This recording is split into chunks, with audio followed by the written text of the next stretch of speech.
Oke, selamat datang kembali di channel Nabla Education ya. Di video ini kita akan melanjutkan pembahasan soal simulasi KSN IPA SD tahun 2021 part yang kedua. Bagi teman-teman yang belum menyaksikan video part yang pertama, nanti linknya saya sertakan di deskripsi. Oke, kita langsung masuk ke pembahasan soal-soalnya.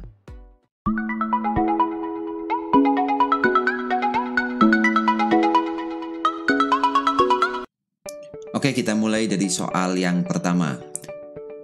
Kita baca dulu soalnya. A car moving at a distance of 10 km at the first 5 minutes. 10 minutes later, a distance 45 km, and 15 minutes later, the car was a distance 15 km.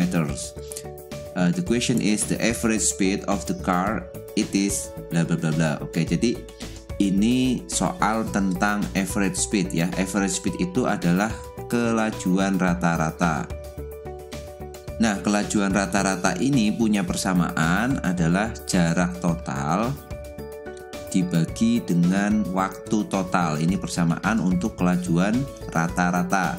Kita lihat dulu kasusnya di sini.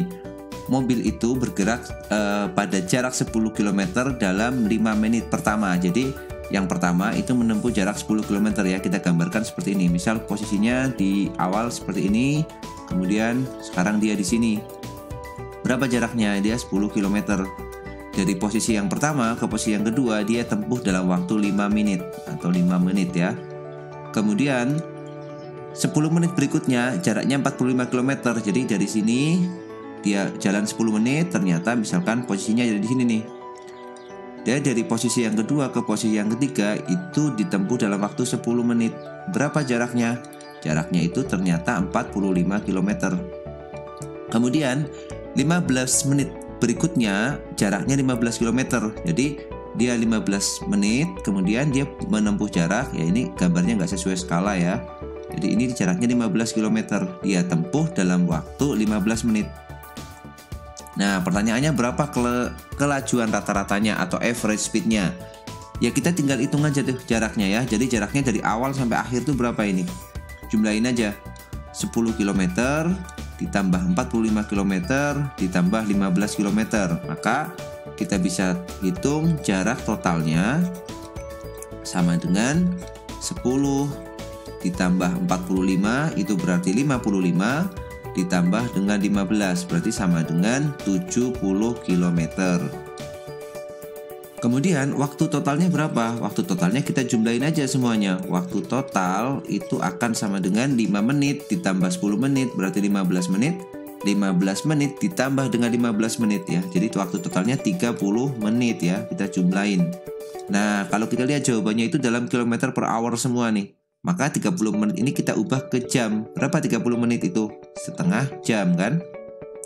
Berarti kelajuan rata-ratanya tinggal kita masukkan dia di persamaan yang atas ini. Jarak totalnya itu 70 dibagi dengan waktu totalnya setengah. 70 dibagi setengah itu kan sama dengan 70 dikali 2/1 kan?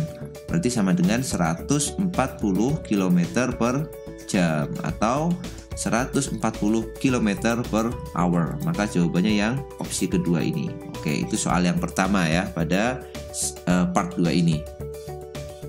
Kita lanjut soal berikutnya. Kita baca dulu ya soalnya. Delivery of hot event an object to another object when the object is in contact atau interaction is called conduction. Heat always flow from high temperature place to place bla bla bla. Jadi ini sebenarnya lebih tepatnya bukan delivery ya, tapi transfer ya. Transfer of bukan hot tapi heat ya. Jadi ini berbicara tentang transfer of heat atau perpindahan panas. Nah, perpindahan panas ini selalu secara alami itu pasti berpindah dari benda. Misalkan nih kita punya benda. Oke, kita pakai warna merah ya. Jadi benda ini merah itu menggambarkan suhunya lebih tinggi gitu kan. Kemudian kita pakai warna satu lagi biru. Nah, benda itu cenderung akan berpindah panasnya itu dari yang suhu tinggi ke suhu yang rendah. Jadi ini adalah high temperature. Ini berarti dia high temperature. Kemudian yang warna biru kita misalkan dia low temperature. Low temperature. Nah, yang namanya panas atau heat heat itu akan berpindah dari benda yang suhunya tinggi ke benda yang suhunya lebih rendah. Berarti dari yang panas ke yang biru nih. Berarti di sini heat always flow from high temperature place to place yang lebih low temperature atau suhunya lebih rendah. Maka jawabannya yang opsi keempat ya. Ini mudah ya. Oke. Kita lanjut soal berikutnya. Nah, ini soalnya kepotong ya, tapi kita diberi pilihan nih seperti ini ya. Jadi kita akan memilih planet terbesar, planet dengan satelit alami terbanyak, planet terpanas, dan planet dengan periode revolusi terlama. Oke, yang pertama dulu kita lihat. Planet terbesar di dalam tata surya kita tidak lain adalah planet Jupiter ya. Berarti yang Saturnus ini salah nih. Pasti salah, ini pasti salah. Jadi yang terbesar Jupiter, ini masih betul, ini masih betul. Kemudian planet dengan satelit alami terbanyak ya, yang opsi 1, 2 nggak usah kita lihat opsi yang ketiga dan keempat. Satelit alami terbanyak Bumi, nah pasti salah nih, Bumi satelit alaminya cuma satu yaitu bulan. Planet dengan satelit alami terbanyak Saturnus, nah ini betul ya, jadi Saturnus punya satelit alami yang paling banyak dibandingkan dengan planet-planet lainnya. Kita lihat lagi opsi berikutnya, planet terpanas Mars, salah ya. Planet terpanas itu Venus, kenapa? Karena di Venus itu terjadi efek rumah kaca ya, karena atmosfer Venus itu diselubungi oleh gas ya. Kalau tidak salah gasnya itu metana ya, dia akan dan karbon dioksida yang akan ngeblok sinar matahari yang jatuh ke permukaan planet tidak bisa kembali lagi keluar karena atmosfernya cukup tebal.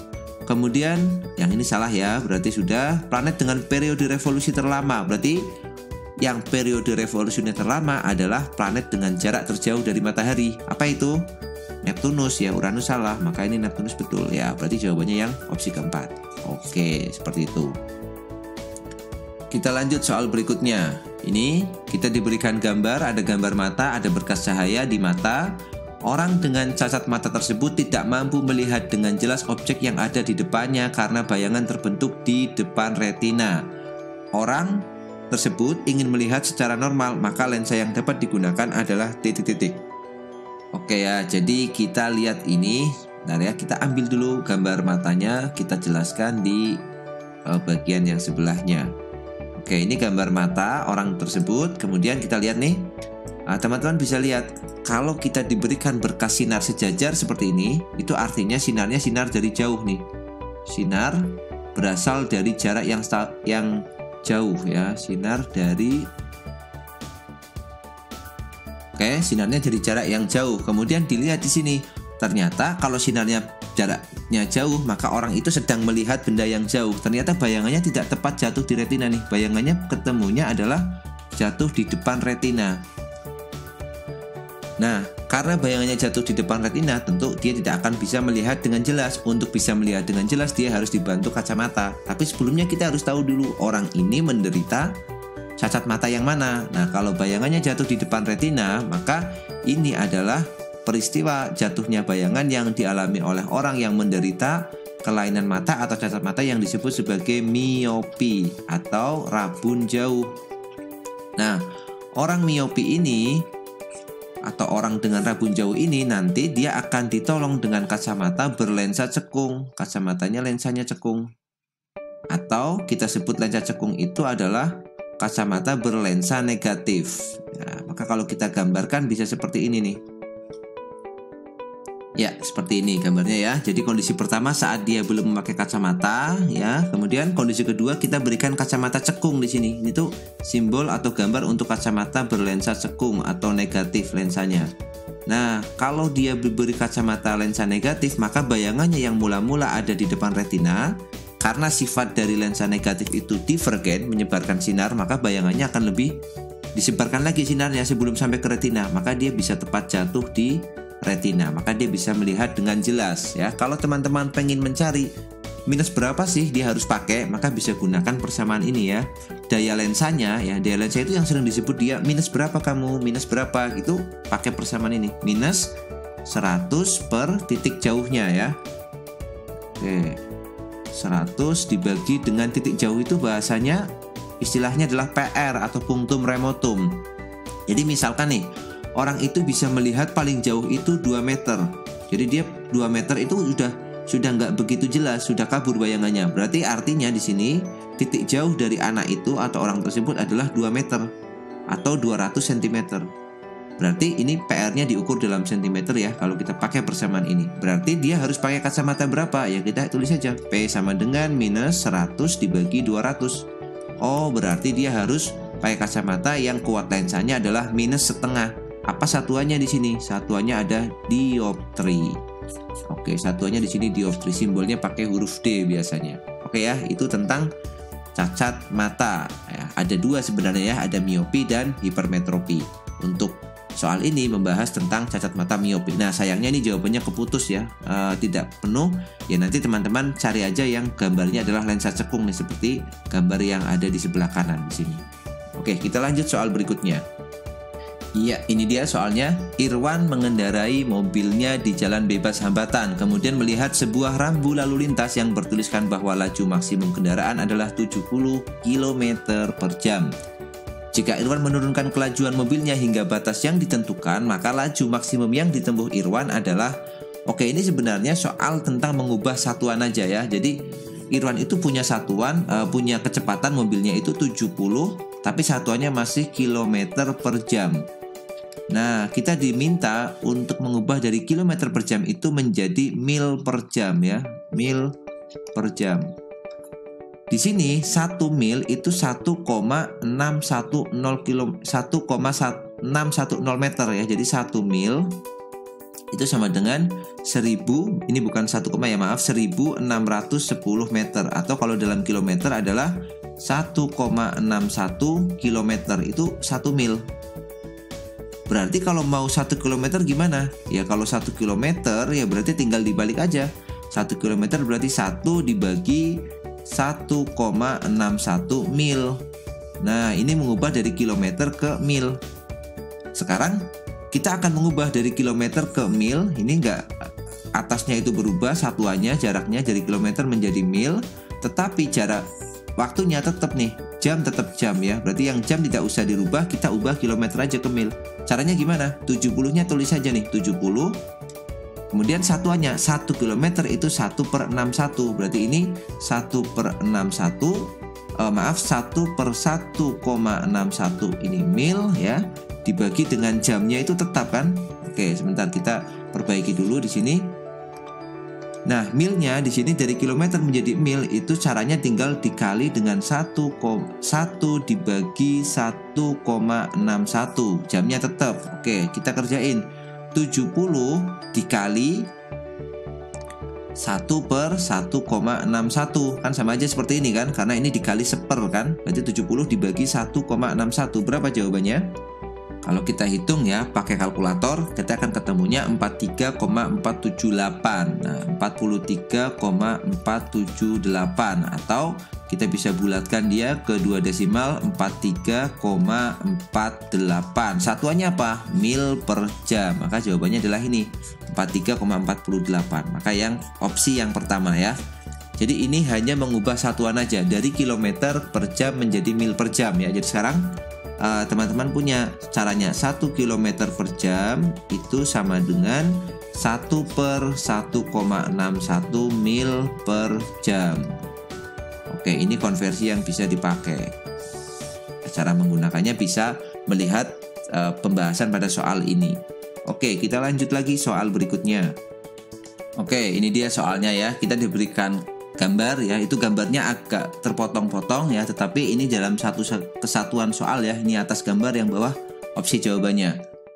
Oke, gambarnya adalah ada kabel dialiri arus listrik dan ada arah medan magnet. Oke, pertanyaannya, berdasarkan arah medan magnet pada gambar, arah arus listrik yang benar menuju nomor berapa? Oke, jadi yang harus kita tahu adalah cara menentukan arah medan magnet dan arah arus ya pada kawat lurus seperti ini. Ini hukumnya disebut sebagai hukum Biot-Savart. Ini yang menemukan itu nanti fenomenanya namanya Oersted, kemudian hukum untuk mencarinya adalah hukum Biot-Savart. Ini persamaan, tapi kita nggak akan membahas sampai persamaannya. Ini hukum Biot-Savart yang berkaitan dengan fenomena ini dan hasil dari percobaan Oersted ya, percobaan Oersted atau Hans Christian Oersted. Nah, bagaimana cara menentukannya? Nah, coba teman-teman perhatikan gambar ini ya, gambar ini. gambar kawat ini arusnya ke atas ya. Kemudian cara menentukan arah medan magnetnya adalah seperti kita menggenggam ya, menggenggam pakai tangan kanan. Ini harus kita gunakan tangan kanan ya, karena dia right hand rule. Tangan kanan, dan arah jempol kita atau ibu jari kita itu menunjukkan arah arus. Sedangkan arah putaran 4 jari kita ini putarannya berarti ke sini. Berarti kalau kita gambar arah putarannya nanti kalau arusnya ke atas, I-nya ke atas, maka arah putaran medan magnetnya akan seperti ini, ke kanan ya, atau berlawanan jarum jam. Nah, ini kalau arusnya ke atas. Nah, di soal ini arah putaran medan magnetnya itu ternyata berlawanan dengan jarum jam. Jadi arah putarannya ke arah sini. Ya, teman-teman bisa buktikan nanti kalau arah putaran medan magnetnya berlawanan dengan arah jarum jam, pasti arah arus listriknya arahnya pasti ke bawah. Ya, coba gunakan aturan tangan kanan. Jadi jempol kita arahin ke bawah, maka 4 jari kita otomatis akan melengkungnya atau memutarnya ke arah kiri seperti gambar ini ya, panah yang warna merah ini. Maka arah arusnya jelas ke bawah nih. Karena ke bawah berarti dia menuju ke nomor, jawabannya pasti 3 kan, yang opsi kedua. Oke ya, seperti itu. Ini topiknya tentang kemagnetan ya, tentang percobaan Oersted dan hukum Biot-Savart. Oke, kita lanjut soal berikutnya. Kita lihat di sini ada gambar es batu dimasukkan ke dalam gelas seperti gambar berikut ya, ada gelas kemudian dimasukin es batu di sini. Kita baca soalnya. Gelas yang berisi es letakkan pada ruangan terbuka, maka akan terlihat tetesan air pada dinding bagian luarnya. Perhatikan pernyataan di bawah ini. Yang pertama, terdapat uap air di sekitar dinding bagian luar. Yang kedua, air pada dinding bagian luar terbentuk akibat proses penguapan es di dalam gelas.